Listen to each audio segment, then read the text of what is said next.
Hello जी, कैसे हैं आप लोग? एक बार बता देंगे वॉइस क्लियर है कि नहीं? एक ब्यूटीफुल है कि नहीं? एक बार बता देंगे वॉइस क्लियर है क्या? गौतम, जय हिंद बच्चे। जय हिंद बेटा, जय हिंद। कैसे हैं आप लोग?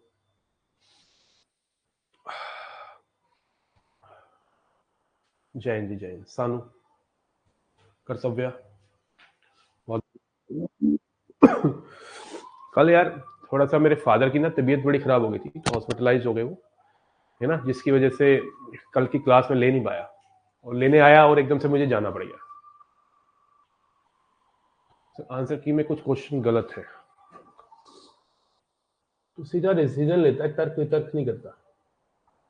बहुत ज्यादा इरिटेटिंग है यार तू ना, दिमाग की दही कर देता है कई बार ना मेरी, है ना। हाँ, अपना दिमाग मत लगाया कर ज्यादा, ठीक है ना।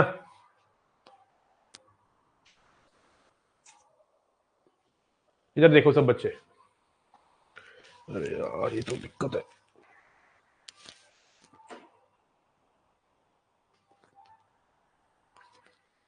एक मिनट यार।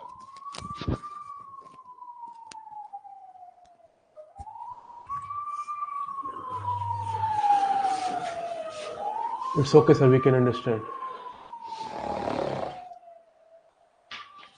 ओके, तो today we are going to start statistics, जिसमें तीन पोर्शन होते हैं। मेजर ऑफ सेंट्रल टेंडेंसी,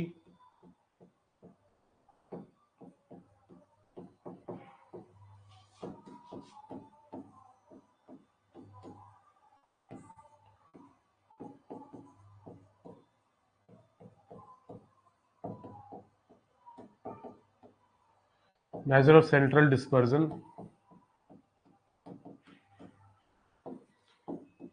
और कॉरिलेशन रेग्रेशन। अगले 3 दिन मतलब लगा लो मैक्सिमम परसों तक आपके 10 क्वेश्चन तैयार होने वाले हैं। स्टैटिस्टिक्स में आपको ऐसा पढ़ाऊंगा कि क्वेश्चन बाहर आएगा ही नहीं कॉपी से।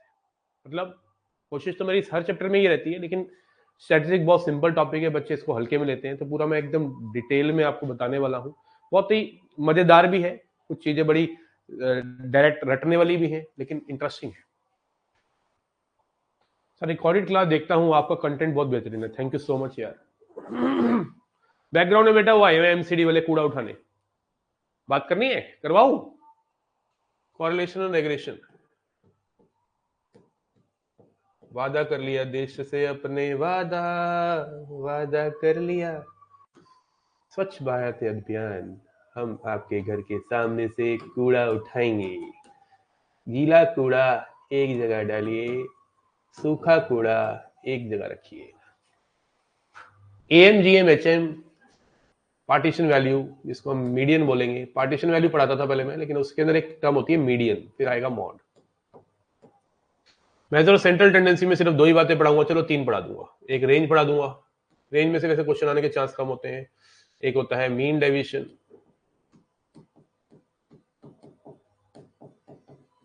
एक होता है quartile deviation,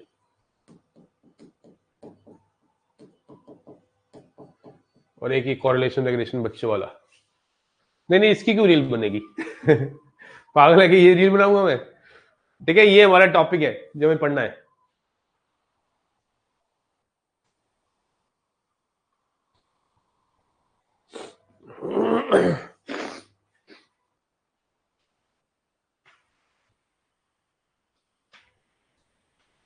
sir before joining Agni 3.0 I was unable to score 68 marks. ये रील वाली बात है, ये रील वाली बात है।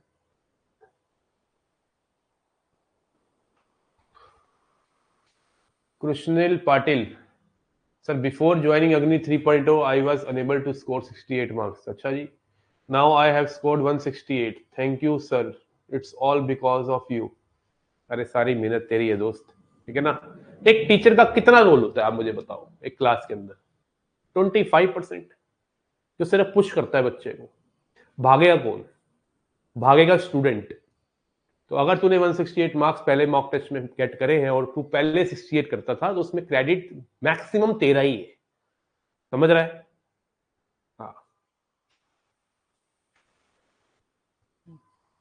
चल बहुत बढ़िया यार, very happy to hear this यार। कोई बात नहीं बेटा, चलिए थोड़ा पढ़ते हैं। Veer call me after the class, और मैडम को कॉल कर लो एक बार। बट आपने अच्छे से गाइड कराया, अरे थैंक यू यार। बुलाएगा क्या बेटा अब?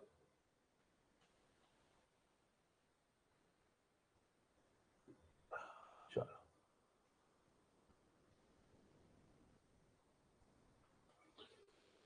ठीक है। मेरी तो बस गाइडेंस ये है कि क्वांटिटी पे नहीं क्वालिटी पे काम करो, है ना, क्वालिटी पे काम करो बस। मैं तो हमेशा पूरी लाइफ टाइम यही बात बिलीव करूंगा और आपको भी बोलूंगा, कोई भी काम करो तो ढंग से करो, नहीं तो करने की जरूरत नहीं है। थोड़ा बेशक वक्त लग जाए कोई बात नहीं।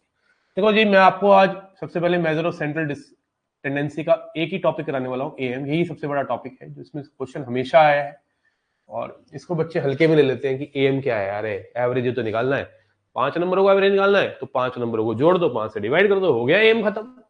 ये और ना होता भाई, इतना सा नहीं है, ठीक है ना। थोड़ा सा इसमें डाटा है, वैरायटी ऑफ क्वेश्चंस है, और बहुत अच्छी अच्छी बातें छुपी है। तो देखो जरा, एएम पढ़ते हैं। एएम को एवरेज कहते हैं। मान लेते हैं हमारे पास कुछ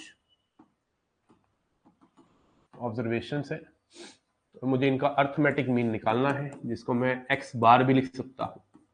ये अर्थमेटिक मीन को हम मीन कहेंगे, एवरेज कहते हैं।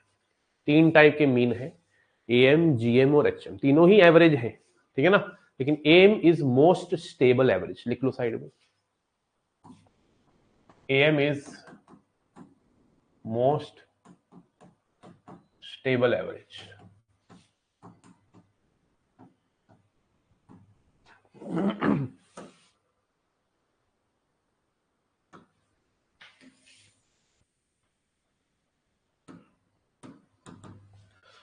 तो अगर कुछ ऑब्जर्वेशंस हैं और उनका अर्थमेटिक मीन निकालना है, तो सबसे इंपॉर्टेंट पॉइंट है, सारी ऑब्जर्वेशन का सम आएगा ऊपर, और नीचे नंबर ऑफ ऑब्जर्वेशंस आएगी। ऊपर क्या आ रहा है?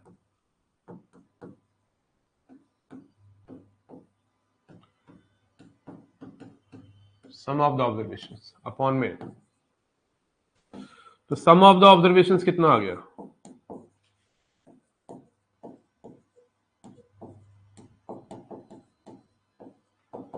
n इंटू एक्स बार। यही है मेन। अगर आपको कभी भी अर्थमेटिक मीन निकालना है तो सबसे इंपॉर्टेंट है सम ऑफ द ऑब्जर्वेशन। अगर आपको सम निकालने में दिक्कत कर दी तो अर्थमेटिक मीन गलत निकल आएगा। तो याद रखिए, अगर आपने सम में छेड़छाड़ कर दी तो अर्थमेटिक मीन भी छिड़ जाएगा। 49 लिखना था, गलती से 94 लिख दिया, तो ऑब्वियसली बात है रॉन्ग अर्थमेटिक मीन आ जाएगा। सारा खेला जो है ये अर्थमेटिक मीन का है। सारा खेला किसका है? अर्थमेटिक मीन का है, ध्यान रखना। Sorry, sum of the observation का है। सम ऑफ द ऑब्जर्वेशंस में अगर गड़बड़ हो गई तो गड़बड़ हो जाएगी। सम ऑफ द ऑब्जर्वेशन कैसे निकालते हैं? Number of observation into arithmetic mean, मतलब एवरेज।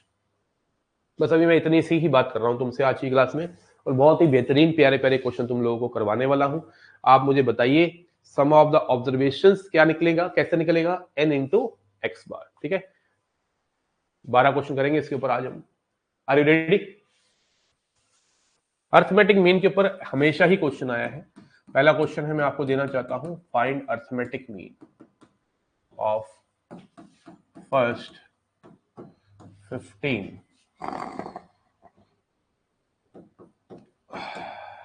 First 10 prime numbers.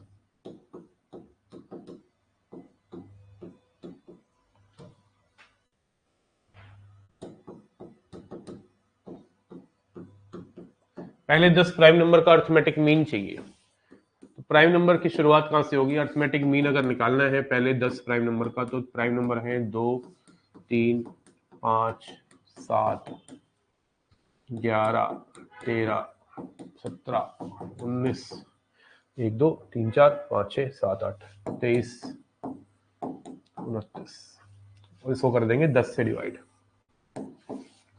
2, 3, 5, 5, 10, 7, 17, 18, 28, 29, 31, 48, 48, 58, 58, 68, 78, 77, 80, 100, 129,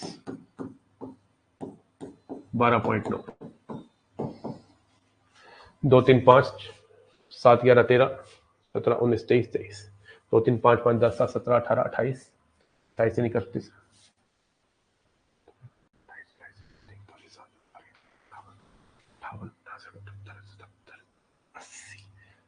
बिल्कुल ठीक है 12.9। किस किस को क्लियर है? प्राइम नंबर्स क्या रखिए वैसे, 1 से लेके 50 के बीच में 1 to 50 15 प्राइम नंबर होते हैं, और 1 से लेके 100 के बीच में 100 प्राइम नंबर्स होते हैं।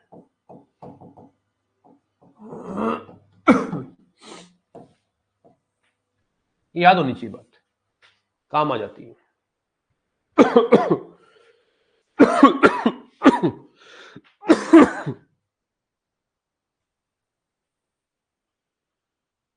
12.9 चैट में ना ऑन कर रहा हूं और सिर्फ कंटेंट से रिलेटेड बात करेंगे और कोई बात नहीं चाहिए मुझे, ये please understand the point.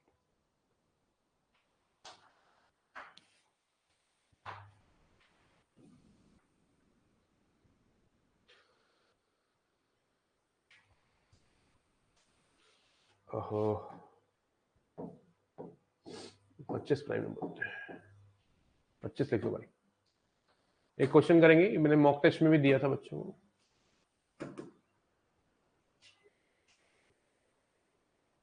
Question number second,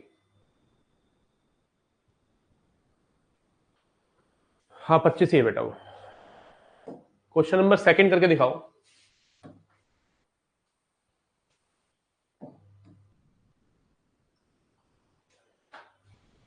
ये रफ्तार मॉक टेस्ट है पहला, जो बच्चे दे चुके हैं, इसका एनालिसिस आज है कल है। इसके आंसर की दी है, बच्चे का एक मैसेज आया था कि सर मेरे 182 बन रहे हैं, एक का 167 का ही मैसेज आया है, तो एक मैम की था।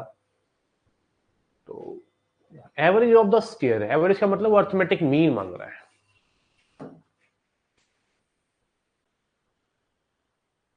क्या मांग रहा है? Arithmetic mean. बी आ रहा है साक्षी।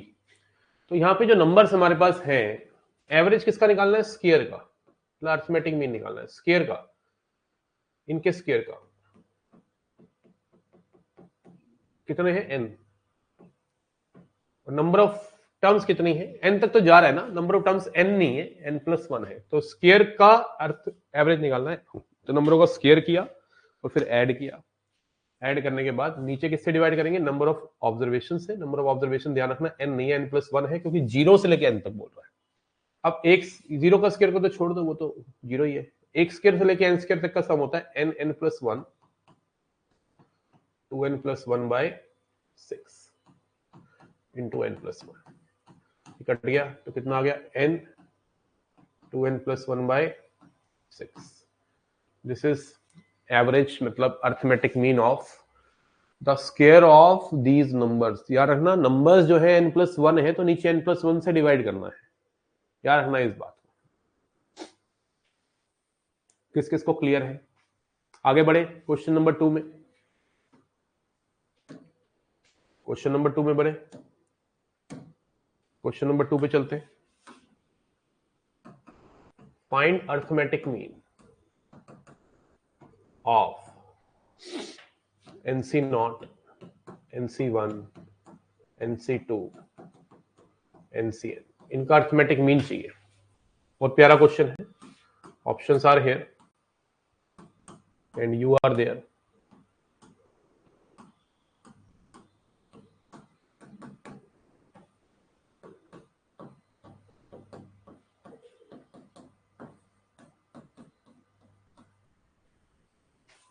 टोटल नंबर ऑफ n ही ले लिया इंस्टेड ऑफ n+, रॉन्ग हो गया। हाँ तो बस वही सिखाने के लिए तो बेटा हम बैठे ना यहाँ पे। नंबर ऑफ टर्म्स बच्चे 0 से स्टार्ट है, तो नंबर ऑफ टर्म्स तो n+1 है।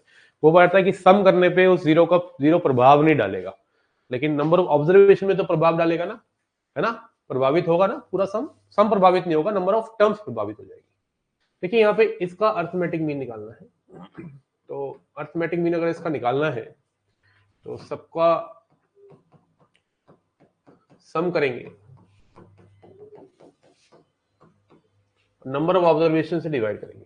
नंबर ऑफ ऑब्जर्वेशन यहाँ पे फिर से वही n+1 ही है। तो अगर आपने मुझसे बाइनोमियल थ्योरम पढ़ी है ईमानदारी से, तो ये 10 सीरीज लिखवाई थी। NC0 से लेके NCN तक का सम होगा 2 की पावर अपॉन में n+1। बी ऑप्शन याद रखिए, NC0 प्लस NC1 से लेके NCN तक का सम होता है 2 की पावर n, भूलने का नहीं है। ठीक है बेटा, समझ आ रहा है? अर्थमेटिक मीन की छोटी छोटी प्यारी प्यारी बातें बता रहा हूँ, ठीक है, अच्छे अच्छे प्यारे प्यारे क्वेश्चन करा रहा हूँ, इसमें बहुत कुछ छुपा है। अर्थमेटिक मीन पूरी कोशिश रहेगी आज खत्म हो जाए। अर्थमेटिक मीन आज की क्लास में, अभी की क्लास में एम्स खत्म हो गया तो मतलब लगा लो 50% चैप्टर खत्म हो गया। एएम ही है जो सबसे ज्यादा डाटा लेके बैठा है। जीएम में ज्यादा कुछ नहीं है, एचएम में कुछ नहीं है, मीडियन मोड बच्चों वाला है, मीन डेविएशन वेरिएंस कुछ नहीं है, कोरिलेशन रेग्रेशन कुछ नहीं है, बच्चे हैं सब। इसमें है जिसमें बच्चे ज्यादा फंसते हैं। ओके बेटा, question number 3, if average weight of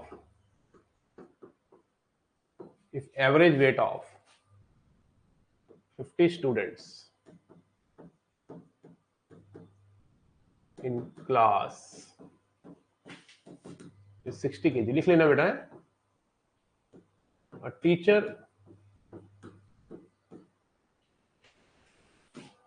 enters in a class and average is increased by 1 kg. Find weight of a teacher.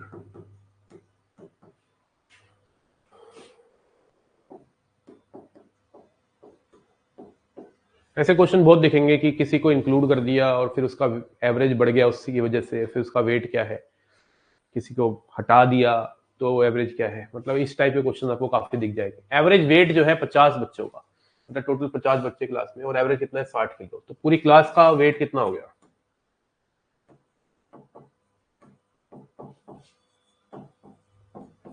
Weight of a class क्या हो गया? 50 n x बार 3000 किलो, 3000 किलो की क्लास हो गई। अब एक teacher ने enter किया न्यू वेट, आज की डेट में क्लास का वेट क्या है? क्योंकि एक टीचर एंटर करा है या करी है, मान लो उस टीचर का वेट टी है, कितना है? पहले तो मैं लॉन्ग तरीका बता रहा हूं जो बेस्ट है, शॉर्ट ट्रिक भी बताऊंगा इसकी, सुनना जरा ध्यान से, डायरेक्ट मन में निकाल सकते हो इस क्वेश्चन का आंसर। और ऐसा क्वेश्चन एक बार नहीं बहुत बार पूछा गया है, जो नहीं है वेट के ऊपर हो, नॉर्मल तरीके से भी पूछा जा सकता है। समझ रहे? सर मैं 1 मिनट में कॉल करता हूं, ठीक है? तो नया एवरेज जो है, नया एवरेज न्यू वेट अपॉन में नंबर ऑफ बच्चे, 50 + 1 51 हो गया ना। एक टीचर भी आ गई या आ गया वट एवर, और एवरेज कितना बन गया? पहले था 60, अब हो गया 61, कितना आ जाएगा? 3111, 111 किलो की स्लिम मैडम है, 111 किलो की मैडम है, जिसने एवरेज बना दिया है क्लास का, बढ़ा दिया एवरेज 1 किलो। पहले जो था क्लास का वेट था 3000 किलो, अब ये मैडम ने क्लास में एंट्री मारी, एकदम ग्रैंड एंट्री मारी, ठीक है ना, एकदम ग्रैंड एंट्री मारी, ठीक है ना, और 3000 + टी हो गया वेट पूरी क्लास का। और आज की डेट में जो एवरेज आएगा वो पूरी क्लास का वेट आज की डेट का अपॉन में टोटल आज के लोग, टोटल आज के लोग कितने? 51, और 21 के कुल हो गया 61 के, सॉल्व करके टी आ गया 111 किलो। अब अगर मैं बात करूं शॉर्टकट की, तो शॉर्टकट कहता है तो अगर ऐसा क्वेश्चन आ जाए तो आप जितना एवरेज बड़ा है उसको आज की डेट में जितने लोग हैं उससे मल्टीप्लाई कर दो। एवरेज कितना इंक्रीज हुआ? 1 किलो, इसको मल्टीप्लाई कर दो, आज की डेट में कितनी जनता है? 51 है, 50 है, 51 और प्लस पुराना एवरेज, सीधा सीधा आंसर आ जाएगा। 111 किलो की स्लिम मैडम ने ग्रैंड एंट्री मारी है क्लास में, जिसकी वजह से वेट बढ़ गया है, एवरेज वेट बढ़ गया है पूरी क्लास का 1 किलो, ठीक है, सो स्लिम, ठीक है। तो भाई कभी भी ऐसे क्वेश्चन आता है तो आप डायरेक्ट क्वेश्चन शॉर्टकट से कर सकते हो, लेकिन ये पर्टिकुलर क्वेश्चन का शॉर्टकट है। देखो हालांकि जो ये जो चैप्टर है एवरेज चैप्टर, ये सीडीएस में पढ़ाया जाता है, उसका हल्का सा पोर्शन एनडीए में डाल दिया गया स्टैट्स के अंदर। तो मैं ये नहीं बोलूंगा कि ये शॉर्टकट हर जगह लग जाएंगे। आपको ना ये मेन है, आपका जो मेन फॉर्मूला है आपका ये है सम अपॉन में नंबर ऑफ ऑब्जर्वेशन। ये कभी फेल नहीं होगा, कैसा भी लेवल का क्वेश्चन आ जाए आप इससे कर पाओगे। शॉर्टकट फिर से बता दो, एक बार बच्चा पूछ रहा है, तो शॉर्टकट ये है कि अगर ऐसा पर्टिकुलर क्वेश्चन आ जाए जिसमें एक बंदा ऐड हो गया, ठीक है ना, बंदे ने एंट्री मारी या एक पेपर को ऐड कर दिया, किसी का एवरेज क्लास के मार्क्स का निकाल रहे थे, एक पेपर और ऐड कर दिया तो एवरेज बढ़ गया, कुछ इस प्रकार का। तो जितना एवरेज इंक्रीज हुआ है उसको आज की डेट में प्रेजेंट जनता जितनी है, प्रेजेंट जनता पहले कितनी थी 50, लेकिन आज की डेट में तो टीचर भी एंटर मार गया ना, 51 लोग हैं ना टोटल, जितने टोटल लोग हैं उसको एवरेज जो बड़ा है उससे मल्टीप्लाई करना है प्लस पुराना एवरेज। पुराना एवरेज कितना था 60 किलो, सीधा सीधा आंसर आ जाएगा। ठीक है सौरभ भाई, ठीक से भाई।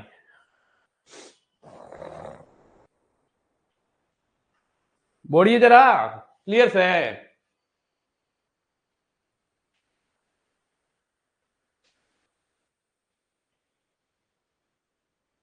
बढ़ू आगे, फिर दे दूं एक, बना दूं छोटा छोटा संडे वाले दिन सुबह सुबह बढ़िया बढ़िया छोटे छोटे क्वेश्चन बना दिए जाए। चलो ठीक है, आइए आपके लिए एक अच्छा सा प्यारा सा सोना सा मोना सा क्वेश्चन बनाते हैं। If arithmetic mean of x and 1 by x is m, find arithmetic mean of x cube and 1 by x, 3m square minus 4m, 3m minus 4m square।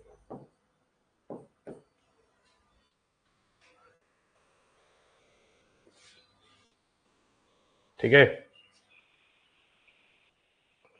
4m square minus 3m, एक none of these ले लो अपनी security के लिए।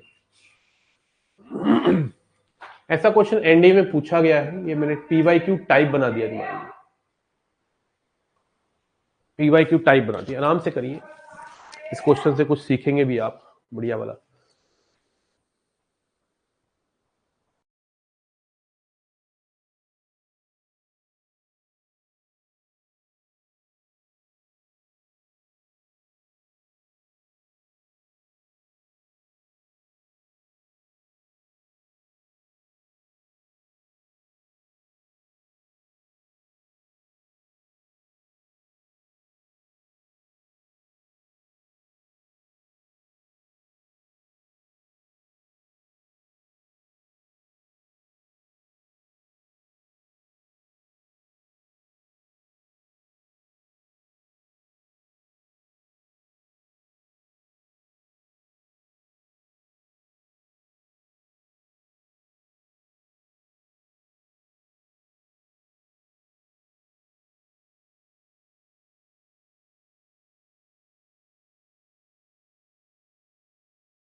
हाँ जी, याद रखिए सबसे पहली बात तो ये है कि आपको मैं बता देना चाहता हूँ, if a plus one bye, शायद पहले भी कभी बताया हो जब मैं क्वाड्रेटिक पढ़ा रहा था, देन जरूर बताया होगा, a square plus one by a square, सोचने की जरूरत ना पड़े, के स्क्र माइनस टू होता है,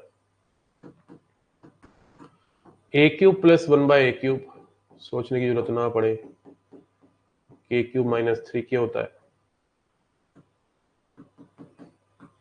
ए की power four plus one by a की पावर फोर, सोचने की जरूरत ना पड़े, के स्क्र माइनस टू का होल स्क्र माइनस टू होता है।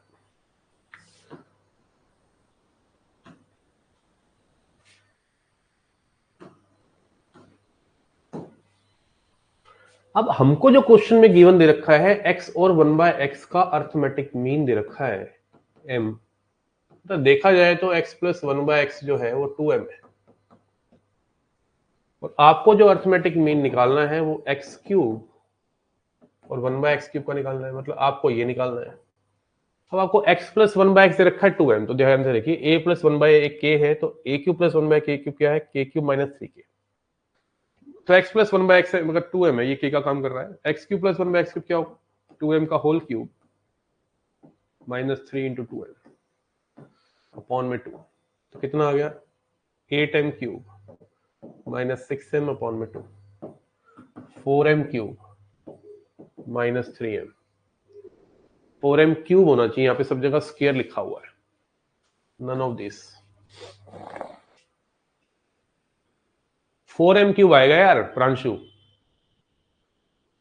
आदित्य तेरा भी गलत है, बाय टू कौन करेगा, मैं करूंगा, रखार बाय टू भी तो करेगा चाचा, अर्थमेटिक मीन निकाल रहे हैं तो टू से डिवाइड भी तो करोगे, सिर्फ सम थोड़ा निकालना है इसका, तो टू से डिवाइड करके काटोगे तो 4m क्यूब माइनस 3m आएगा ना भाई, और ये बात लिख लो, ये तो बड़ी बेसिक सी बात है, अलजेब्रा की आइडेंटिटीज है छोटी सी प्यारी सी, इनको लिखो।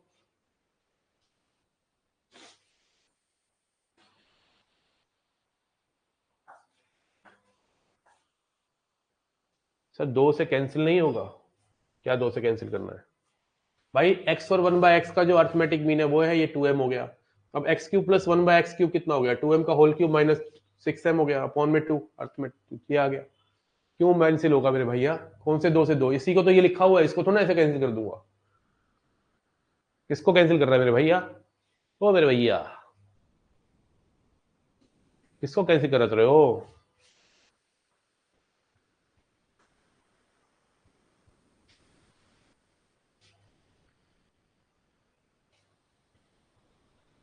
बना दूं एक और,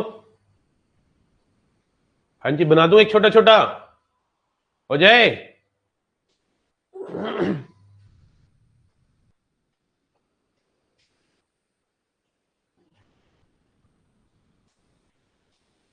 समझ आ गया ना, अच्छे से लिख लिया ना ये सब, बहुत बढ़िया। क्वेश्चन नंबर 5 और करते हैं, एम पे पकड़ पाते हैं बढ़िया से। चलो एम पे पकड़ पाने से पहले बीच में एम के ऊपर एक बात बताता हूं कि सिग्मा एक्स आई माइनस एक्स बार का सम, सारी ऑब्जर्वेशन में से अगर मैं मीन को माइनस करके ऐड करूं तो शून्य आता है, इसको बोलते हैं डेविएशन, ऑब्जर्वेशन को डेविएट कर दिया मीन से, sum of the deviations, sum of the deviation of the observations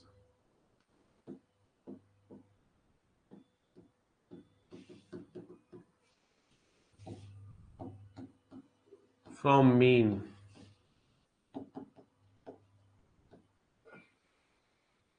is always zero।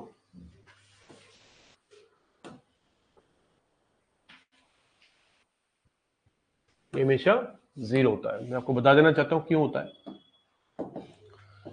क्यों होता है देख लेते हैं, वाई हाउ, इसमें पहले तो मैं बता देता हूं इसका मतलब क्या है, लेफ्ट हैंड साइड इसका मतलब है x1 माइनस एक्स बार प्लस x2 माइनस एक्स बार प्लस xn माइनस एक्स बार, राइट।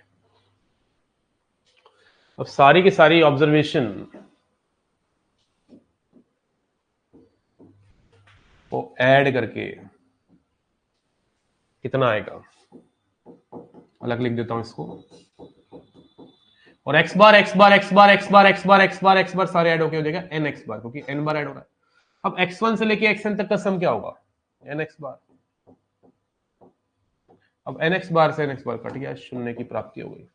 तो सम ऑफ द डेविएशन सारी की सारी ऑब्जर्वेशन में से अगर हम मीन को माइनस करें और फिर ऐड करें तो शून्य की प्राप्ति होती है। जैसे मैं एग्जांपल से भी सिखा देता हूँ, जैसे मान लो 1 2 3 4 5 ही ले लेता हूँ। 1 2 3 4 5 के अंदर अगर मैं अर्थमेटिक मीन निकालू कितना आएगा, इन सबका 5 9 3 12 14 15 15 बटे 5 3, कितना 3। फिर सारी की सारी ऑब्जर्वेशन में से अगर मीन को माइनस करूं, 1 minus 3 2 minus 3 3 minus 3 4 minus 3 5 minus 3 और इनको ऐड करूं, -1 -1 0 +1 प्लस -2 +2 कट के कितना आएगा 0। सम ऑफ द डेविएशंस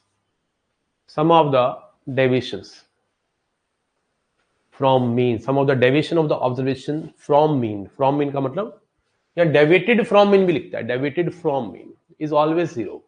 तो कभी भी ऑब्जर्वेशन में से आप मीन को घटाओगे और उनका जोड़ करोगे, उनका सम करोगे तो हमेशा शून्य प्राप्त करोगे।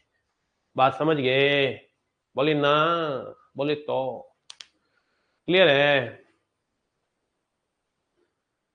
हाँ जी क्लियर है ना, मैं उम्मीद कर रहा हूं क्लियर है। आओ एक और कॉन्सेप्ट सिखाता हूं, लिखो करेक्ट मीन।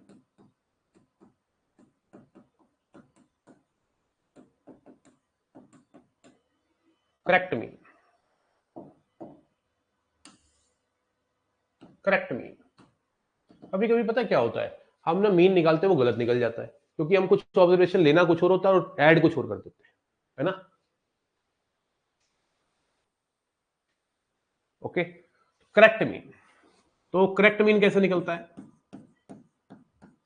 करेक्ट मीन का मतलब है रॉन्ग सम। अच्छा, किसी चीज को गलत से सही कैसे किया जाएगा। मान लो कुछ ऑब्जर्वेशन को आपने ऐड किया और आपने गलती से कुछ एडिशन में गलती कर दी, 61 को 16 लिख दिया, तो और आपने ऐड कर करके डिवाइड करके मीन निकाल दिया, तो वो तो गलत निकला है ना। किसकी वजह से गलत निकला, सम गलत निकाला एक्चुअली ना, 61 को 16 लिख दिया था आपने, तो सम गलत हुआ। तो रॉन्ग जो सम है ना उसको ठीक करना है, तभी आप करेक्ट मीन निकाल पाएंगे। रॉन्ग सम कैसे ठीक होगा, तो जो गलत ऑब्जर्वेशन ऐड कर दी उसको बाहर निकालो, माइनस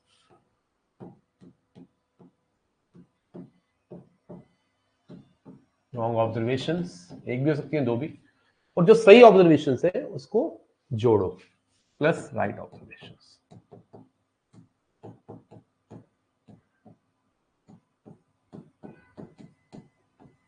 और अपॉन में number of observations.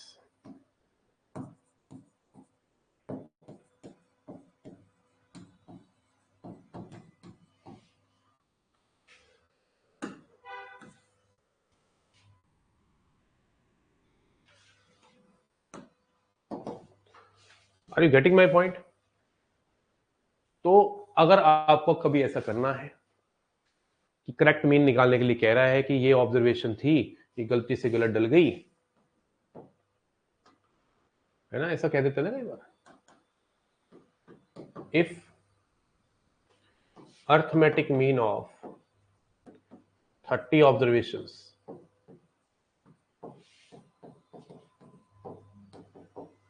is 50, one observation 51 is wrongly taken as 15, find correct mean।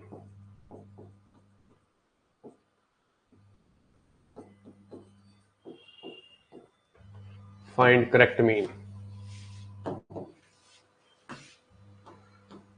तो करेक्ट मीन निकालना है, फ्री के 2.5 नंबर है। 30, sir this is possible when we take 16 instead of 61 only, it is also can 50 instead of, और it also can be 50 instead of 87। वो तो कुछ भी हो सकता है ना, वो तो मैंने एग्जांपल दिया है Pranshu. And 16 instead of 61, gap कितना है 45 का है, और इट कैन आल्सो बी 50। हाँ वो तो कुछ भी हो सकता है, वो तो क्वेश्चन में देगा, जैसे यहाँ पे मैंने लिया है वन ऑब्जर्वेशन 51 को गलत ले लिया है, तो बताइए करेक्ट मीन क्या आएगा? रॉन्ग सम कितना है? 30 को मल्टीप्लाई करो 50 से, 1500।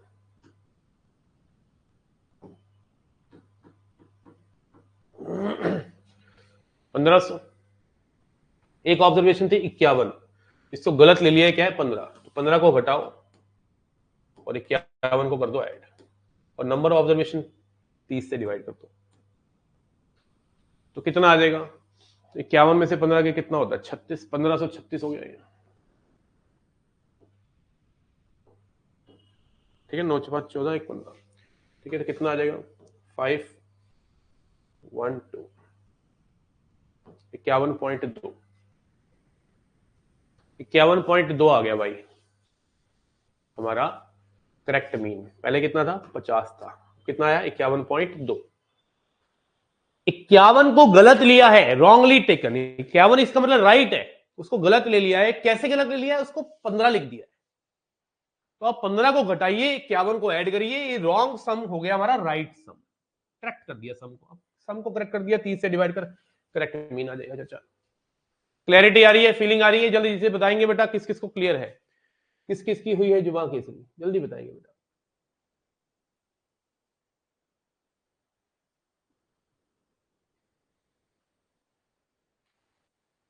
क्लियर?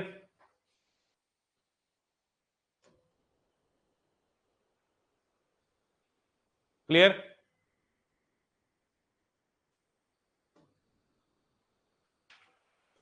सर वन मोर, अभी जो मैंने टेस्ट लिया है रफ्तार वाला, उसमें डाला था, उसमें से कर दे भाई one more. Question number 9th करेंगे।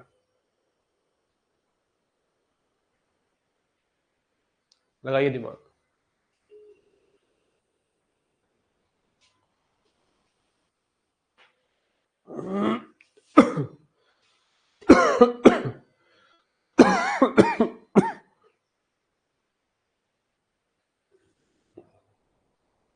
सी आंसर की आपके पास है ना, इसलिए 100 ऑब्जर्वेशन का मीन कितना है? 4500, तो सम कितना हो गया? 45 है, तो सम कितना हो गया? 4500। It was later found that two observation 19 and 31 were incorrectly recorded as 91 and 13। मतलब ये करेक्ट थी, रिकॉर्ड क्या कर दिए? 91 और 13, तो 91 और 13 को माइनस कर देंगे, और जो करेक्ट वाली होंगी 19 और 31, इसको ऐड कर देते हैं। अपॉन में नंबर ऑफ ऑब्जर्वेशन होंगी 100।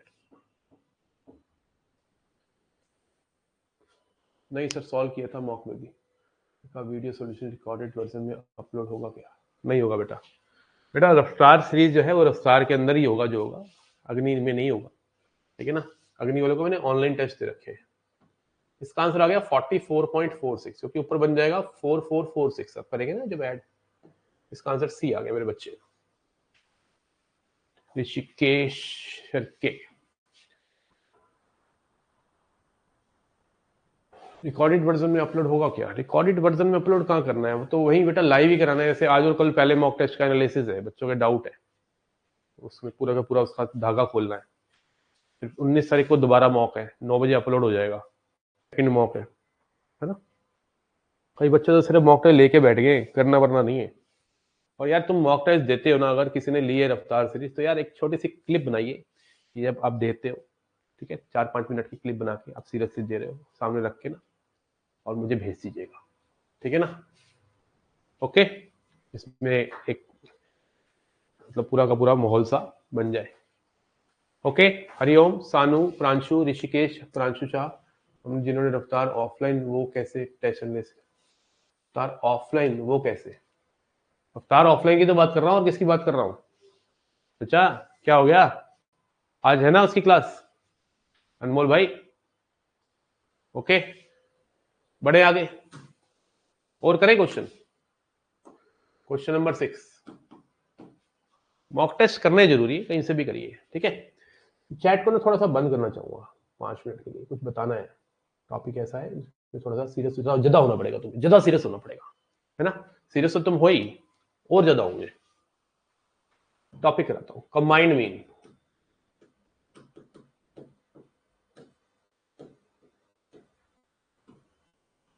कभी कभी क्या होता है कि ग्रुप्स होते हैं 2 3 4 5 6, समझाने के लिए चलो 2 ले लेता हूं। और इस ग्रुप के, जैसे मान लो एक क्लास है एनडी की, एक क्लास चल रही है सीडीएस की, एक चल रही है एफकेट की। इसमें टेस्ट लिया, इसमें टेस्ट लिया, इसमें टेस्ट लिया। इसमें एनडी में 100 बच्चे थे, सीडीएस में 50 बच्चे थे, एफकेट में 30 बच्चे थे, टोटल 180 बच्चे थे। और मैंने क्या करा, इन बच्चों का टेस्ट लिया, इन बच्चों का टेस्ट लिया, इन बच्चों का टेस्ट लिया, इनका एवरेज स्कोर इतना, इसमें इनका एवरेज स्कोर इतना, इनका एवरेज स्कोर इतना। समझ रहे। अब मुझे निकालना है कि average score of all 180 students, 180 बच्चों का पूरा कंबाइंड मुझे एवरेज निकालना है। तो मैं कैसे निकालूंगा? तो मान लो एक ग्रुप है जिसमें N1 ऑब्जर्वेशन है, दूसरा ग्रुप है जिसमें N2 ऑब्जर्वेशन है। इस N1 ऑब्जर्वेशन ग्रुप का अर्थमेटिक मीन है x1 बार, इसका है x2 बार। अब मुझे कंबाइंड अर्थमेटिक मीन निकालना है, तो मैं कैपिटल X बार लिखूंगा। क्या लिखूंगा? कैपिटल X बार। और ऊपर क्या आएगा? ऑब्वियस ही बात है, अर्थमेटिक मीन ही तो है क्या? ये भी तो अर्थमेटिक मीन ही है। तो क्या होगा? ऊपर आएगा सम ऑफ द ऑब्जर्वेशन। इन ऑब्जर्वेशन का सम कितना होगा, और इन ऑब्जर्वेशन का सम क्या होगा?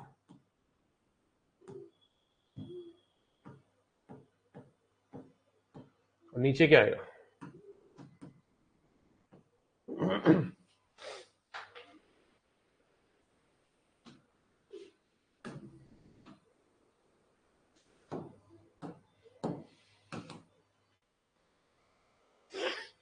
नंबर ऑफ ऑब्जर्वेशन नीचे आएंगे, ऊपर सम आएगा। और सम कैसे निकलेगा? N1 x1 बार प्लस N2 x2 बार।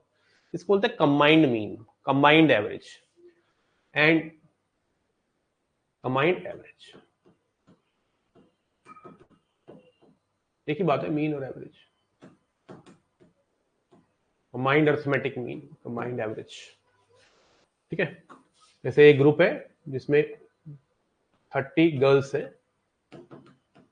एक ग्रुप है जिसमें 40 बॉयज है। इनका, इन गर्ल्स का एवरेज वेट जो है, एवरेज वेट वो मान लो 50 केजी है, और बॉयज का एवरेज वेट है 60 केजी मान लेते हैं। अब मैं आपको पूछना चाहता हूं कि इन 70 बच्चों का एवरेज वेट कितना होगा। तो एवरेज वेट अगर 30 गर्ल्स का 50 है, तो मतलब टोटल वेट कितना होगा इन गर्ल्स का? 1500 किलो। और इन 40 बॉय का टोटल वेट कितना होगा? 2400। तो इनको सबको ऐड करके 2400 और 1500 को ऐड करके टोटल 70 के 70 बच्चों का वेट आ गया। और टोटल हम कर देंगे 70 से डिवाइड, हमें एवरेज वेट मिल जाएगा 240, 290, 390 बटे 7। 7 पंजे 35, 40, 7 पंजे 35, 7 7 जा 49, 55.7। 7 पंजे 35, 40, 7 पंजे 35, 50, 7 7 जा 49। अप्रॉक्स एवरेज वेट आ रहा है पूरे के पूरे 70 के 70 बच्चों का 55.7 केजी। इसको बोलते हैं एवरेज। डिफरेंट डिफरेंट ग्रुप्स का एवरेज दे रखा हो और आपको कंबाइंड निकालना हो सारे ग्रुप का, तो उसको बोलते हैं combined average, combined arithmetic mean, combined am. ठीक है, किस किस को क्लियर हुई है ये बात जरा? ठीक है ना, कि मैथमेटिकल फॉर्मूला कहते हैं इसको, है ना। मैथमेटिकल फॉर्मूला होता है एएम के अंदर, जिसको हम बोलते हैं कंबाइंड अर्थमेटिक मीन। इसी तरह से कंबाइंड ज्योमेट्रिक मीन भी होता है और कंबाइंड हार्मोनिक मीन भी होता है। ठीक है ना। मैथमेटिकल फॉर्मूला यूज किया जाता है एएम के अंदर, जिसको हम बोल देते हैं कंबाइंड। ओके, क्वेश्चन दे दूं एक, बना दूं एक। In a factory,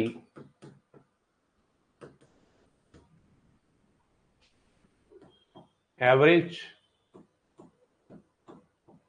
salary of skilled workers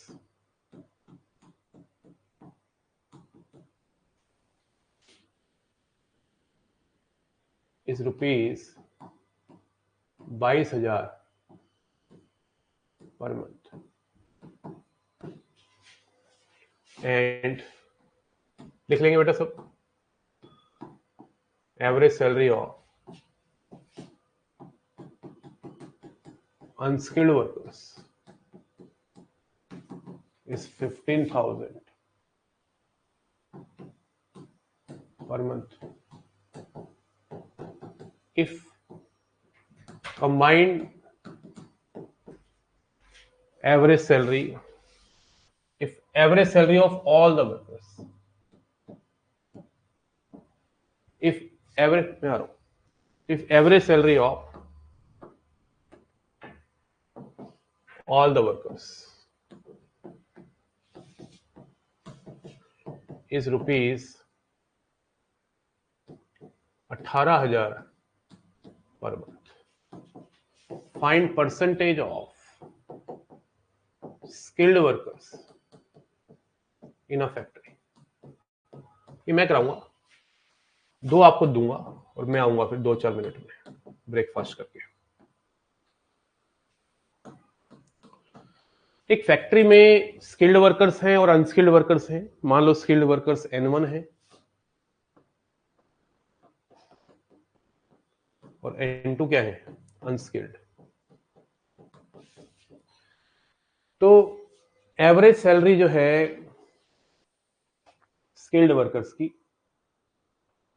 22,000 per month है, एवरेज सैलरी अनस्किल्ड वर्कर्स की 15,000 है और टोटल सैलरी सारे वर्कर, एवरेज सैलरी सारे वर्कर्स की कितनी है, 18,000। तो 18,000 जो होगा ये average salary of all the workers, capital X bar, that will be equal to 22,000 N1 plus 18,000 N2, sorry 15,000 upon में N1 प्लस N2। ये 3 जीरो से 3 जीरो निपट गई, तो क्रॉस मल्टीप्लाई करने पे 18N1 plus 18N2 equal to 22N1 plus 15N2 minus 7N1 equal to minus 3N2। N1 ratio N2 आ गया 3:7। अभी 1 मिनट, ठीक है। तो हमारे पास नंबर ऑफ स्किल्ड और नंबर ऑफ अनस्किल्ड वर्कर्स का रेशियो आ गया 3:7। अब आपको कह रहा है परसेंटेज ऑफ स्किल्ड वर्कर्स बताना है। क्या बताना है, परसेंटेज ऑफ स्किल्ड वर्कर्स। तो परसेंटेज ऑफ स्किल्ड वर्कर्स में आप स्किल्ड वाले पोर्शन को ऊपर रखिए 3 और टोटल नीचे रख दीजिए, 3 + 7 10 इंटू 100 कर दीजिए। तो 30% जनता जो है स्किल्ड वर्कर्स है। मैं दोबारा कैलकुलेशन चेक कर लेता हूँ, 18N1 plus 18N2 22N1 plus 15N2 इधर गया minus 7N1 equal to minus 3N2 7N1 ratio N2 3:7। ठीक है, N1 और N2 स्किल्ड वर्कर्स और अनस्किल्ड वर्कर का अगर रेशियो निकालने के लिए कहता है तो 3:7 है, लेकिन उससे स्किल्ड वर्कर की परसेंटेज पूछी है तो स्किल्ड वाला पोर्शन है 3, उसको ऊपर रखा, टोटल एडिशन करके नीचे रखा 3/10 मतलब 30% आ गया इंटू 100 करने में। इंपॉर्टेंट लगा लेंगे, 3 स्टार लगा लेंगे इस क्वेश्चन पे, स्टार वाला क्वेश्चन है, 3 स्टार वाला क्वेश्चन है, एक्सपेक्टेड क्वेश्चन है। 4:3 होगा, अरे मिस्टेक हो गई का, 18N1, ओहो सुबह सुबह ऐसी गलती। अनुज जी क्या कर रहे हो। N1 रेशियो N2 आ गया 3:4, थैंक यू यार। तो 3/7 इंटू 100, 1/7 14 42, 43% के आसपास आ गया। हाँ जी 43% है क्या, हाँ 7 लिख दिया था मैंने गलती से। 1/7 होता है 14 सही 2/7%, 14 42, 43% के आसपास आ जाएगा, नहीं 43%। क्या बोलते हैं आप, किस किस को क्लियर है ये बात, बताइए किस किस को क्लियर है। यही आएगा ना बेटा, चेक कर लेना। दे दूं 2 क्वेश्चन और फिर मैं आता हूं जरा, दे दो बेटा 2 क्वेश्चन, बोर्ड पे लिखे हुए हैं, मतलब वही पेपर में से देने, पेपर में दिया था इस बार मैंने। हाँ जी क्लियर है ना बेटा, ये क्वेश्चन क्लियर है ना सबको, यस सर ठीक है। आइए 2 क्वेश्चन दे रहा हूं करके दिखाइए, ये लीजिए।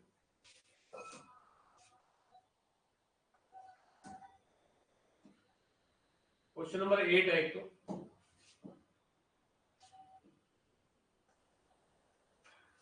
आप करिए जरा, मैं इस क्वेश्चन को करिए, मैं जरा 2 मिनट 2 4 5 मिनट में आता हूं, ठीक है, जाना नहीं है किसी ने, इसको करना, चलो।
खाली बहुत। आज है ना डिस्कशन। टेस्ट दिया तूने? स्टबन पे स्टबना हो गया बेटा ये क्वेश्चन।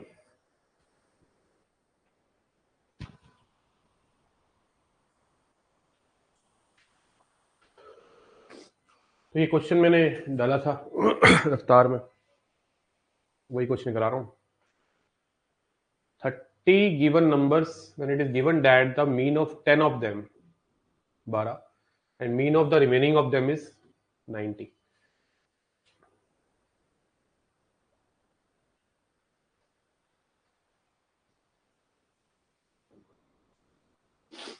ठीक है,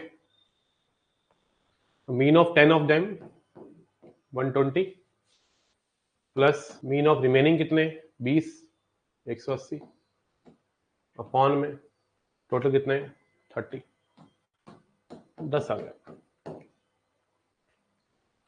बी ऑप्शन।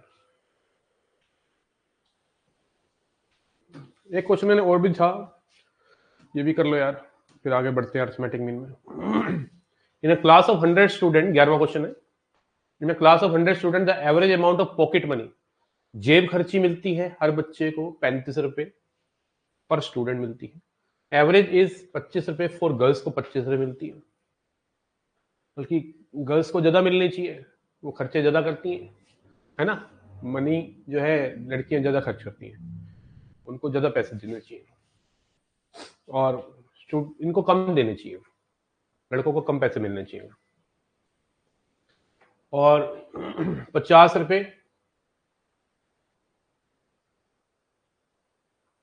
50 रुपए मिल गए बॉयज को, और टोटल कितना है 35 रुपए। तो 35 जो हो गया टोटल हो गया। मान लेते हैं गर्ल्स जो है N1 है, टोटल कितने पैसे मिले जेब खर्ची के 25 N1।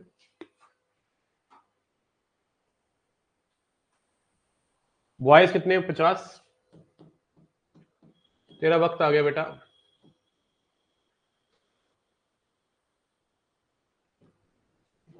टोटल कितने 100 बच्चे।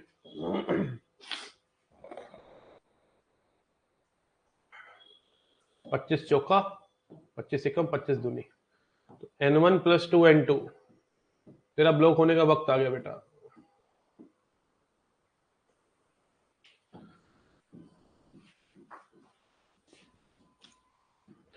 अब N1 प्लस N2 कितना है 100। क्या बोलते हैं आप? N1 प्लस N2 कितना है 100, क्योंकि गर्ल्स और बॉयज को मिला के 100 बच्चे हैं टोटल। इनको ऐड कर दो, नहीं सब्ट्रैक्ट कर दो, तो N2 आ गया 40 और N1 आ गया 60। उसने पूछा नंबर ऑफ गर्ल्स कितनी है, और गर्ल्स मैंने लिए हैं N1, तो 60 आ गया इसका आंसर। हुआ क्लियर कि नहीं? ऐसे फ्री के नंबर आ जाते हैं कई बार पेपर में, फ्री के questions.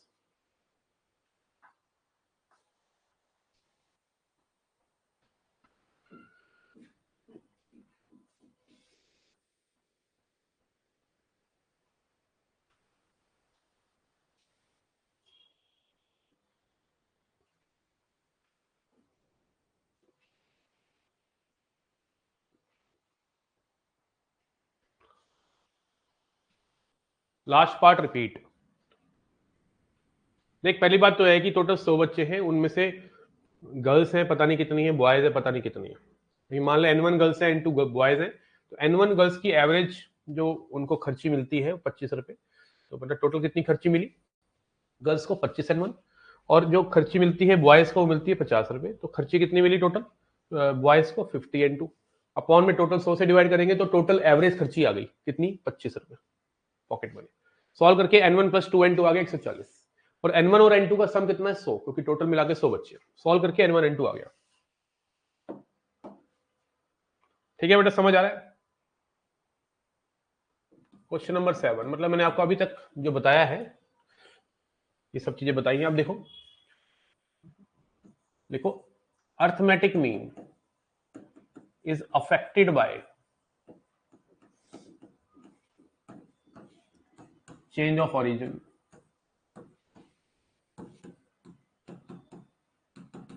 and scale.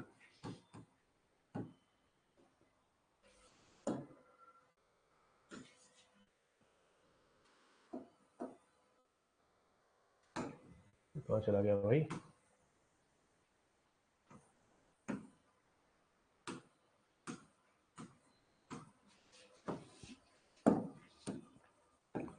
Arithmetic mean is affected by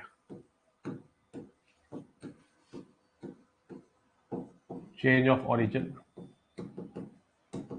and change of scale. Origin and scale.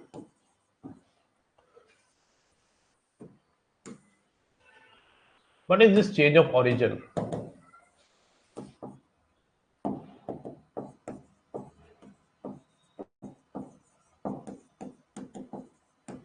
Change of origin का मतलब है when something is added to the observations. इस प्रोसेस को हम बोलते हैं चेंज ऑफ ऑरिजिन. जब हम, ठीक है, नोट डाउन. हेलो, बढ़िया जी.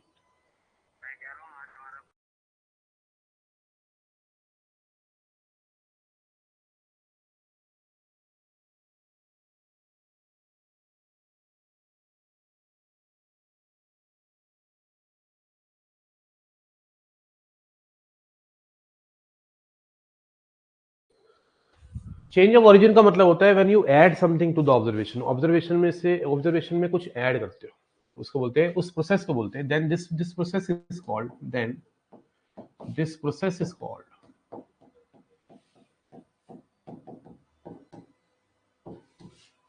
Change of origin.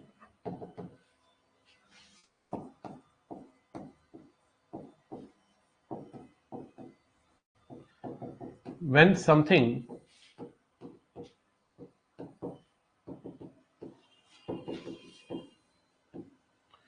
is multiplied to the observations,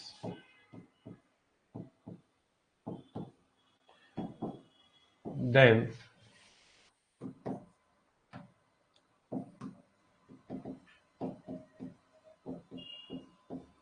this process is called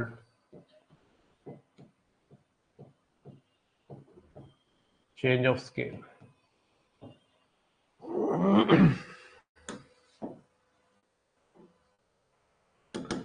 जब भी आप कभी किसी कॉन्स्टेंट्स को ऐड करते हो ऑब्जर्वेशन में, जैसे मान लो कुछ ऑब्जर्वेशन है x1 से लेके xn तक, आपने उसमें 2 ऐड कर दिया.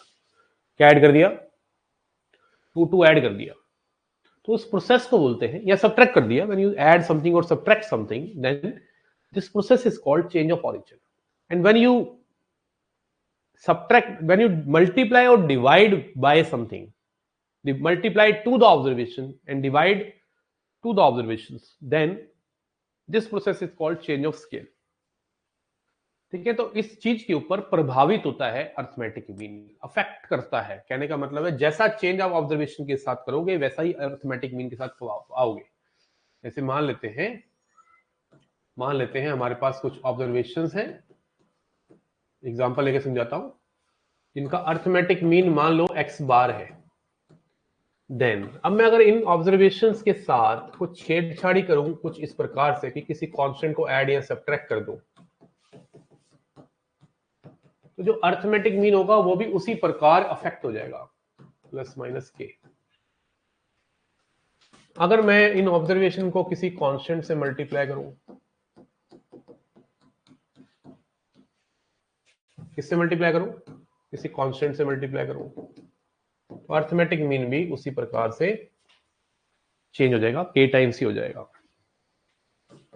डिवाइड करूं तब भी किसी कांस्टेंट से, मान लो ऑब्जर्वेशन को डिवाइड कर दिया और मैं पूछ रहा हूं अब बताओ अर्थमेटिक मीन क्या होगा, तो जो पुराना अर्थमेटिक मीन है उसको उसी कॉन्सेप्ट से डिवाइड करना, मतलब मल्टीप्लिकेशन हो, सब्ट्रैक्शन हो, डिवीजन हो, एडिशन हो, सब में प्रोग्राम सेम चलेगा।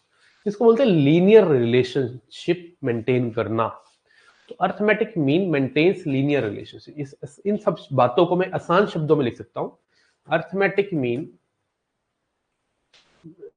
Follows linear relationship.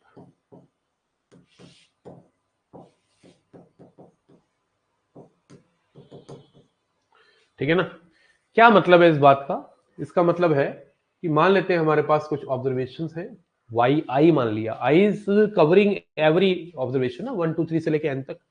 और इस ऑब्जर्वेशन को मैंने कुछ इस प्रकार से क्या किया, इसको कर दिया ए से मल्टीप्लाई और फिर कर दिया बी ऐड। ऑब्वियस बात है, एक नई ऑब्जर्वेशन आ गई। जब आप ऑब्जर्वेशन को ए से मल्टीप्लाई कर रहे हो और बी ऐड कर रहे हो, हर बार ऐसा ही कर रहे हो सबके साथ, तो एक नया एक डाटा इकट्ठा हो गया, एक नया वेरिएबल बन गया आपके लिए, उसको वाई आई मानते हैं, राइट?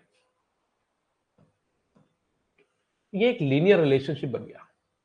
देखो ध्यान से, एक्स आई ए एक्स प्लस बी, एक स्ट्रेट लाइन टाइप नहीं लग रहा आपको? तो अगर मैं दोनों तरफ मीन लेना चाहूं तो ले सकता हूं। अगर मुझे इसका मीन निकालना है तो बिल्कुल कुछ नहीं करना है, बस आप इसका मीन यहां रख दीजिए, ए चिपका चिपका रहने दीजिए, बी चिपका चिपका रहने दीजिए। You can take mean both the sides. This is called linear relationship. मतलब ऑब्जर्वेशंस है, उसको मैंने 4 से मल्टीप्लाई किया और 5 ऐड कर दिया। अब बताओ मीन क्या होगा? तो जो मीन था उसको 4 से मल्टीप्लाई करके ऐड करोगे 5, तो मीन आ जाएगा नई ऑब्जर्वेशन का। इसको बोलते हैं linear relationship between two variables. It is followed by, this linear relationship is followed by M G M H M, ठीक है ना, मीडियन मॉड, तीनों। और मेजर ऑफ सेंट्रल टेंडेंसी में 5 टर्म्स पढ़नी है आपको। मेजर ऑफ सेंट्रल टेंडेंसी में 5 टर्म्स पढ़नी है आपको। पांचों की पांचों अफेक्ट करती है change of origin and change of scale से। चेंज ऑफ ओरिजिन का मतलब है when you are adding something और subtracting something to the observation, and change of scale का मतलब है जब आप मल्टीप्लाई एंड डिवाइड कर रहे हो ऑब्जर्वेशंस को किसी कांस्टेंट से, किसी नंबर से, तो अर्थमेटिक मीन उसी हिसाब से ही प्रभावित होता है। जैसे मान लो मैंने 100 बच्चों का टेस्ट लिया, मान लो मैं स्कूल में पढ़ाता हूँ, एज्यूम कर लो, और स्कूल में पढ़ाने के बाद एक मेरा एक सेक्शन है जो बहुत नालायक सेक्शन है, तो उस नालायक सेक्शन का मैंने टेस्ट लिया, और टेस्ट लिया तो कई बच्चे फेल हो गए, कई बच्चे ठीक मार्क्स भी ले आए। 100 नंबर का टेस्ट था, पासिंग मार्क्स चाहिए थे 33।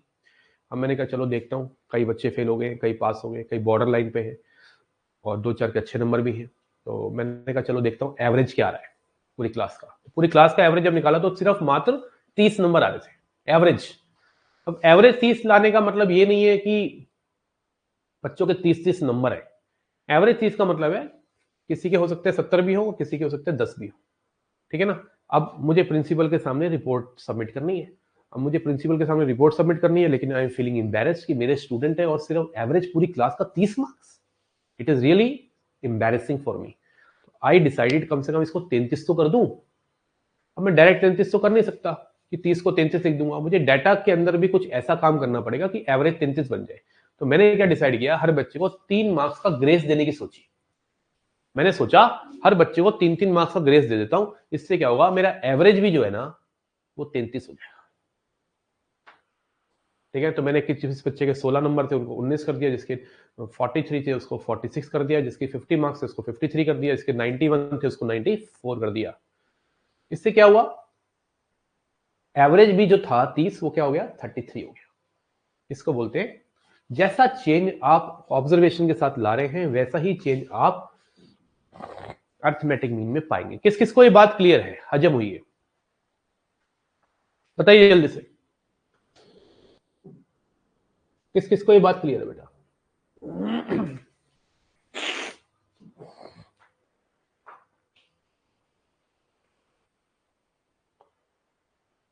क्लियर है?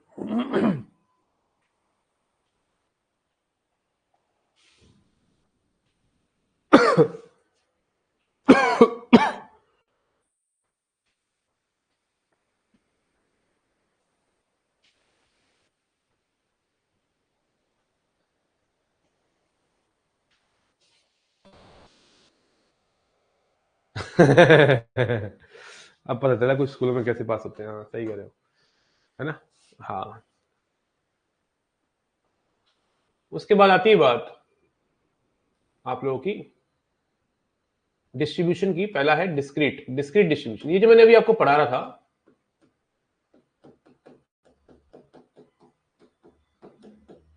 डिस्क्रीट डाटा लिख लो। जो मैं आपको पढ़ा रहा था वो अनग्रुप्ड था। तीन तरीके से पढ़ाई जाती चीजें, अनग्रुप्ड और ग्रुप्ड में दो। ग्रुप में होती है डिस्क्रीट और कॉन्टिन्यूस। तो डिस्क्रीट की बात करते हैं कि अगर कुछ ऑब्जर्वेशंस हैं और उनकी फ्रीक्वेंसी है। डिस्क्रीट की हेल्प क्यों लेते हैं? क्योंकि जब डाटा बहुत ज्यादा हो जाता है ना, तो हमें एडिशन करने में, सम करने में दिक्कत हो जाती है, इसलिए हम ग्रुप बना लेते हैं। x1 ऑब्जर्वेशन वाले लोग जो है f1 है, x2 वाले कितने हैं, f2 है, और xn वाले कितने हैं, fn है।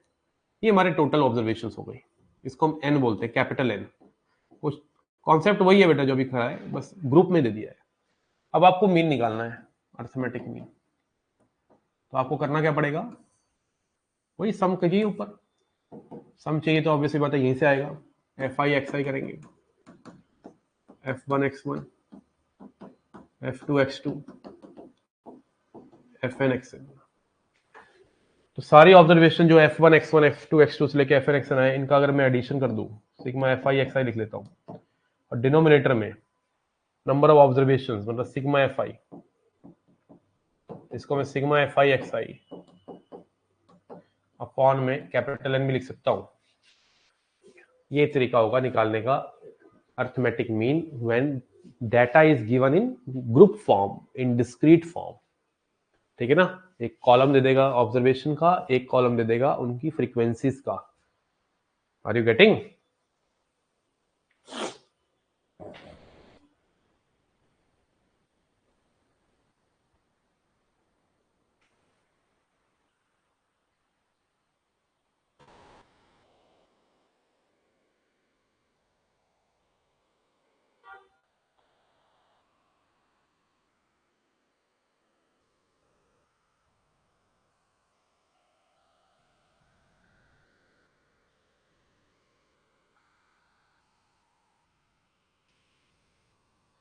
डन है? रेडी हो गया ना नोट?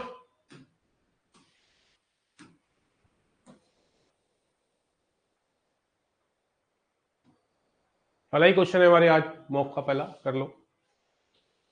पहला क्वेश्चन दिया था मैंने मॉक में, करके दिखाओ जरा जल्दी से।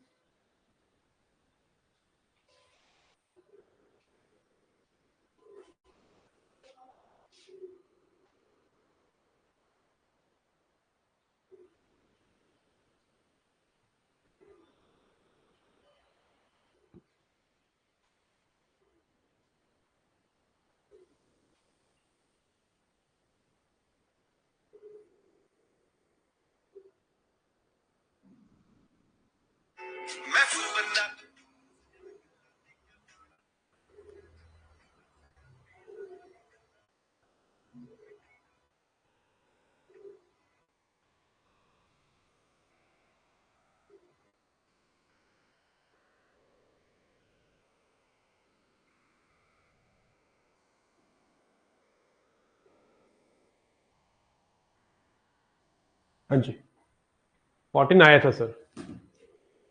बैक साइड करते हैं अभी। सबसे पहली बात है कि आपको मीन दे रखा है, इसमें मीन दे रखा है, ये एक्स आई हो गया, ये एफ आई हो गया। एफ आई एक्स आई कितना हो गया, 5 8 18 4f, और इनका एडिशन कितना है, 5 4 9 6 15 प्लस f। तो मीन कितना है, मीन कैसे आएगा, 8 5 13, 13 और 18 31, 31 प्लस 4f अपॉन में 5 4 9 6 15 प्लस f इक्वल टू कितना है, मीन कितना है 3। 31 plus 4f 45 plus 3f, f की वैल्यू आ गई 40। D option. किस किसको क्लियर है? हाँ जी, क्लियर है कि नहीं?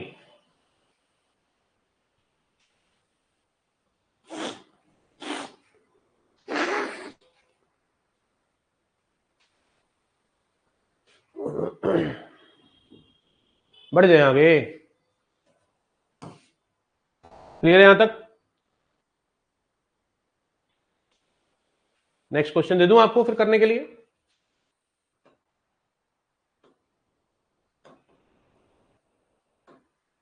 बेटा नोट करने के लिए कह रहा था कोई बच्चा ना, एक बार देख लेगा, कर लेगा बेटा नोट। अंकित नोट कर ले बच्चे, करना है तो। ये फॉर्मूला लिखवाया था, क्वेश्चन बना रहा हूं फिर, नहीं तो आपके लिए फिर हो गया हो तो। क्वेश्चन बना रहा हूं आपके लिए मैं फिर अब।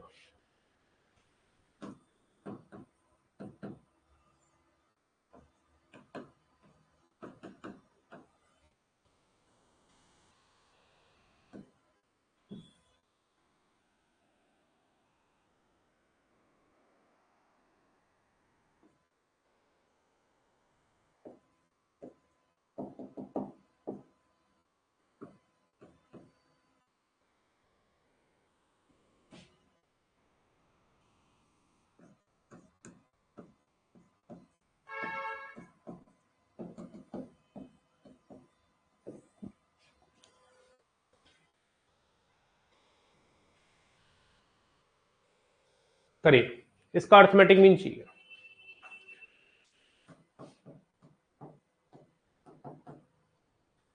Do it.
तो एफ आई एक्स आई कितना आएगा?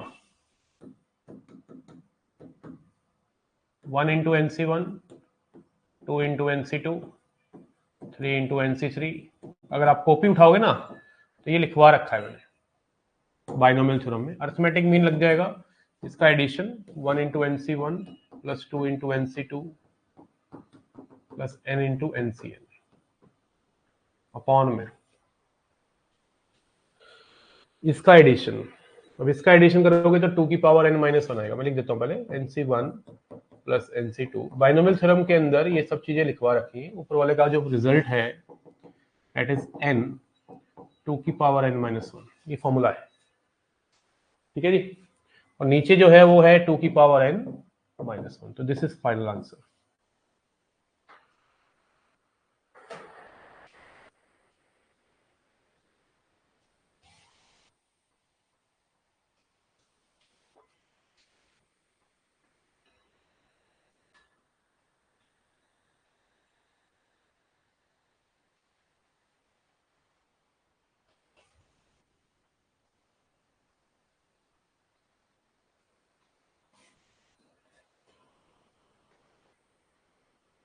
समझ आया बेटा? ये ना सिग्मा आर एनसीआर है, अगर आपको याद हो। आर इंटू एनसीआर, आर की वैल्यू 1 से n तक। ये n इंटू 2 की पावर n माइनस वन होता है। ये आपको याद होना चाहिए, अगर याद नहीं है तो गंदी बात है, याद है तो अच्छी बात है।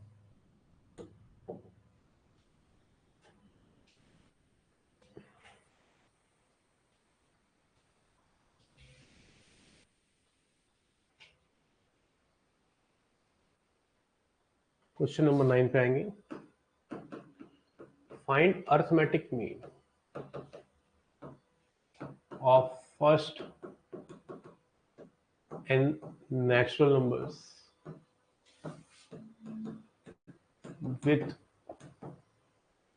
their frequencies square of them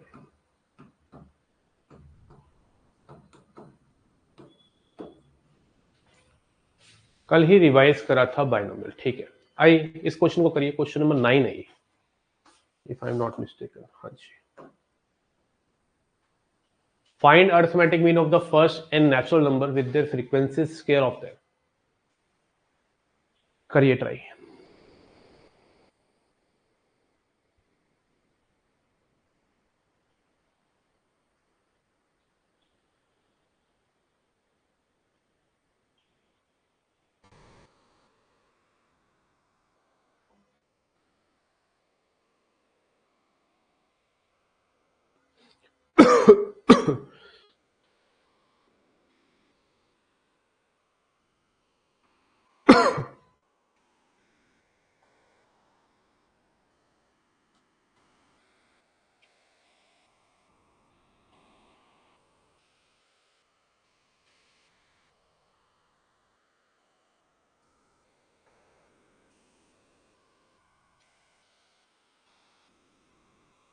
पहले एन नेचुरल नंबर्स की एक्सरसाइज रखा है आपको, 1 2 3, ऐसे कर देते हैं 1 2 3 एन तक, और एफ आई क्या दे रखा है, उन्हीं का स्क्वायर। तो एफ आई एक्स आई क्या आ जाएगा, मल्टीप्लाई करो 1 cube 2 cube 3 cube n cube.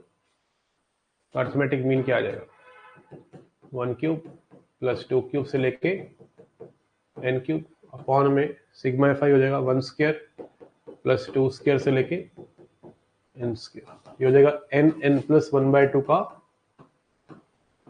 4, और ये हो जाएगा N N plus 1 2n plus 1/6। तो एन एन प्लस 1 कट गया 3, ये हो गया 2 3 N N plus 1 2n plus 1। अब ये ऐसा भी दे सकता था, किसी की इक्वल दे देता और एन निकलवा लेता।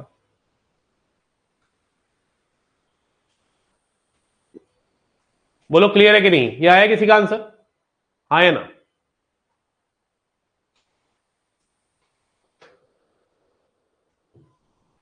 तो अर्थमेटिक मीन खत्म करा दिया है मैंने। जब भी हम आएंगे वहां हम अपने थोड़े और क्वेश्चन करा देंगे। शाम को मिलते हैं पूरे 7 बजे, ठीक है। 7 बजे नहीं, सॉरी 9 बजे। 7 बजे तो एनालिसिस है मेरा, रॉन्ग है। I have taken sum of x i. X i का सम नहीं लेना होता, एफ आई का सम लेना होता बच्चे, ध्यान रखना। सिग्मा एफ आई होता नीचे। छोटी छोटी गलतियां हमेशा करता रहता तू यार प्रांशु, हमेशा तुमने कोई ना कोई मिस्टेक करी होती है। कहाँ ध्यान है भाई, फोकस नहीं है क्या, घूम रहा है कहीं और किसी की यादों में। चलिए, thank you so much, bye bye, take care. शाम को मिलते हैं 9 बजे। मैं जरा सेंट्रल टेंडेंसी खत्म करा दूंगा मैं, रात को 9 बजे क्लास है दोबारा से। टेक केयर, बाय बाय, जय हिंद।